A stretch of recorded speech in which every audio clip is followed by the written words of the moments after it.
Hello everyone. Welcome back to our channel, Canada Immigration. We hope you're doing great. In this video, we will talk about these are Canada's most recent visa and immigration system changes. Navigating Canada's visa and immigration system can be a complex and evolving process as policies shift and new regulations come into effect. It's essential to stay informed about the latest changes. In this video, we'll break down Canada's most recent updates to its visa and immigration system, offering a clear overview of what you need to know to successfully manage your immigration journey. If you are interested in this topic, to get all the information, pay attention and watch the video through to the end. Please hit like and subscribe, and don't forget to push the notification bell for an upcoming video. So, without any further delay, let's jump into the video. In a bid to improve its immigration system further, Canada is continuously applying new changes that foreign nationals should be aware of, arguing that newcomers are instrumental in driving economic growth. The country previously introduced its 2023 to 2025 Immigration Levels Plan, aiming to welcome about 550,000 new permanent residents by 2025. However, despite opening its doors to a large number of internationals, people who plan to travel to Canada should carefully follow the immigration changes and visa requirements depending on their travel purpose. Suspension of processing study permits for educational institutions failing to track foreign students. To halt the surge in the number of foreign students misusing their permits to live and study in this country, in July this year, Canada's government decided to stop processing study permits that fail to track foreign students' enrollment. Announcing the new changes, Immigration Minister Mark Miller said that colleges and universities would be required to report to the Federal Immigration Department regarding students' attendance and compliance with study permit requirements. The new changes mean that students are required to apply for a new study permit whenever they switch schools and must do so before starting their new program. Canada prolongs work visa option for Israel nationals until 2025.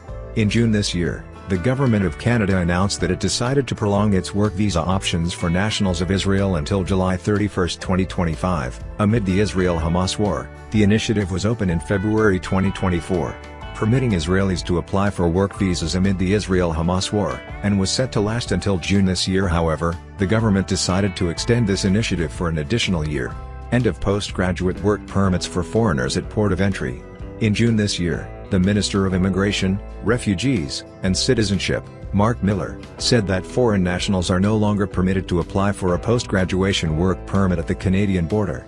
The new changes were introduced in a bid to reduce flagpole, which occurs when temporary Canadian residents avoid normal wait time when applying for a work or study permit online, by leaving the country and immediately re-entering within 24 hours to receive the same-day immigration services at the border. Permanent residence for foreign caregivers.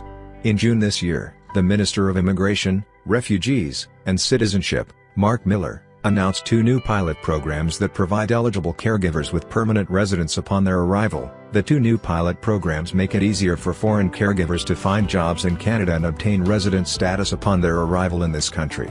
The new pilot programs aim to help Canada's immigration objectives, which include admitting more than 15,000 caregivers and granting them permanent residency as part of the 2024 to 2026 Immigration Levels Plan.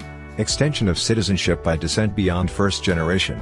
In May this year, Canada's government presented a new legislation through which citizenship by descent would be extended beyond the first generation. Announcing the new changes, Minister Miller said that the plan has been introduced in a way that is inclusive and protects the value of Canadian citizenship. Through a statement, the government announced that Bill C-71 will restore citizenship to all remaining lost Canadians, their descendants, and all those who were born abroad to a Canadian parent in their second or subsequent generations before the legislation becomes effective. Lost Canadians describes persons who lost or never acquired citizenship in Canada due to specific outdated provisions of former citizenship legislation. Super Visa Invitations for Parents and Grandparents program issued from May. Canada's government announced that it started issuing super visa invitations to about 35,700 potential sponsoring parents who submitted their requests as early as 2020 to join their children in Canada. The invitations started to be issued on May 21, 2024. Through a statement, Immigration, Refugees and Citizenship Canada announced that the selection procedure would last for 2 weeks. The Parents and Grandparents Program of Canada allows citizens of Canada and permanent residents outside Quebec to sponsor their parents and grandparents, helping them to become residents of Canada. Reduced wait times for startup and self-employed visas. From April 30, 2024, Canada applied new changes that would facilitate Canada's federal immigration programs. The Immigration, Refugees and Citizenship Canada announced that these changes aim to reduce processing times, while also addressing the application backlog. Among the changes was the enhancement of the Startup Visa program, which made it easier for innovative entrepreneurs to come to Canada. Startup and Self-Employed Visas Canada. Permission for international students to work 24 hours per week. In a bid to address labour shortages and support foreign students, Immigration Minister of Canada Mark Miller announced several new changes that would also positively contribute to the country's economy after being significantly affected by the COVID-19 situation. In April this year, IRCC announced that starting in September, foreign students in Canada would be allowed to work off-campus for up to 24 hours per week, which marks an increase from the previous limit of 20 hours. Students who come to Canada must be here to study as such. Allowing students to work up to 24 hours per week will ensure they focus primarily on their studies while having the option to work if necessary. Immigration, Refugees, and Citizenship Canada. In this regard, Immigration Minister Mark Miller said that more than 80% of foreign students in Canada are working more than 20 hours a week at present. Understanding the latest changes to Canada's visa and immigration system is crucial for anyone looking to enter, work, or study in the country. By staying up to date with these updates, you can better prepare for your application process and ensure compliance with new requirements. For more detailed information or personalized advice, consider consulting with an immigration expert to navigate these changes effectively. That is all for today. In this video, what are your thoughts on this? Please let us know in the comments section below. Thanks for watching the entire video. Hopefully, the information is useful to you. See you later, in the next video. Till then, take care.